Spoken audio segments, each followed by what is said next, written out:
ഇടുവാനൊരു വസ്തുമീ വീടില്ലൻ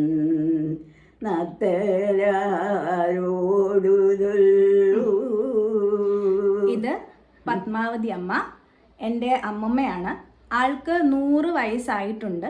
പണ്ട് കാലങ്ങളിൽ ഇന്ന് നമ്മൾ കാണുന്നത് പോലെയല്ല, തിരുവാതിര രാത്രി ഉടനീളം ആട്ടവിളക്ക് കത്തിച്ച് വെച്ചതിന് ശേഷം ഒരു രാത്രി മുഴുവനും തിരുവാതിര ചെയ്യുന്ന സമ്പ്രദായം ഉണ്ടായിരുന്ന കാലത്ത് തിരുവാതിര ചെയ്തിരുന്നയും കുട്ടികളെ പഠിപ്പിക്കുകയും തിരുവാതിര പാട്ടുകൾ പാടുകയും ഒക്കെ ചെയ്തിരുന്ന ഒരു ആർട്ടിസ്റ്റാണ്. പണ്ട് സന്ധ്യ സമയത്ത് വിളക്ക് കത്തിച്ച് വെച്ചിട്ട് തിരുവാതിര തുടങ്ങുമല്ലോ. അപ്പൊ ആദ്യം ആരെയാണ് തിരുവാതിര പാട്ട് ആരെയാണ്? ഗണപതിയെ, പിന്നെ സരസ്വതിയെ, പിന്നെയാണ് നമ്മൾ മറ്റു പാട്ട് പാടുന്നത്. അത് അവസാനിപ്പിക്കുമ്പോ എന്തെങ്കിലും പ്രത്യേക രീതിയിലാണ്? എങ്ങനെയാ? മംഗളം പാടും. മംഗളം പാടിയാണ് അവസാനിപ്പിക്കുന്നത്. അപ്പൊ ഈ പാട്ട് പാടുന്നവര് വൈകുന്നേരം ഈ 6 മണി അല്ലെ 7 മണിക്ക് തുടങ്ങിയിരിക്കട്ടെ, ഈ പുലർച്ചെ തീരുന്നിടം വരെയും ഈ ആൾക്കാർ അവര് തന്നെയാണോ ഈ അല്ല, മാറി മാറി ഇങ്ങനെ രണ്ടു കൂട്ടര് പാടും, മാറി മാറി പാടിക്കൊണ്ടിരിക്കും. അങ്ങനെയായിരുന്നു. പിന്നെ അങ്ങോട്ട് നോക്കി തിരുവാതിര ആഹാരം കഴിക്കത്തില്ല, അരിയുടെ ആഹാരം കഴിക്കുകയല്ല. 4 മണിക്ക് മുമ്പ് അല്ലെങ്കിൽ സന്ധ്യയ്ക്ക് മുമ്പ് എന്തെങ്കിലും കഴിക്കും പോകും. പിന്നെ ഈ എട്ടങ്കാലി കഴിക്കും.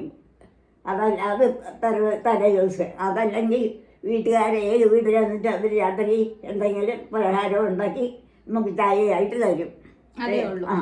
അത് വെള്ളമൊന്നും കഴിക്കത്തില്ല. നേരം വെളുക്കുമ്പോൾ പോയി അടിച്ച് കുളിക്കും. ഇത് തന്നെ. അപ്പൊ ഈ പ്രാക്ടീസിൽ പഠിച്ചെടുക്കണ്ടേ? അതപ്പോ എങ്ങനെയാ പ്രാക്ടീസ് ചെയ്തോണ്ടിരുന്നത്? എല്ലാ ദിവസവും ചെയ്യുമായിരുന്നോ അതോ? എല്ലാ ദിവസവും ചെയ്യും, കുറച്ച് സമയം. ഇപ്പൊ 8 മണിക്ക് തുടങ്ങിയാൽ ഒരു 10 മണിയാകുമ്പോ അത് തീരും. രാത്രി. പിന്നെ അവരവർക്ക് തോന്നിയതുപോലെ അങ്ങ് പോവുക. സരജ്ഞാനിനോടൊരു കാര്യം ഞാനുരയ്ക്കുന്നു,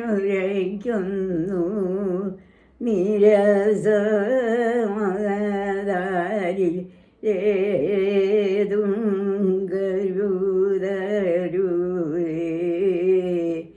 അരോമലേ മമ ചരേവനീടു നീ വാരിജനേത്ര കൃഷ്ണ.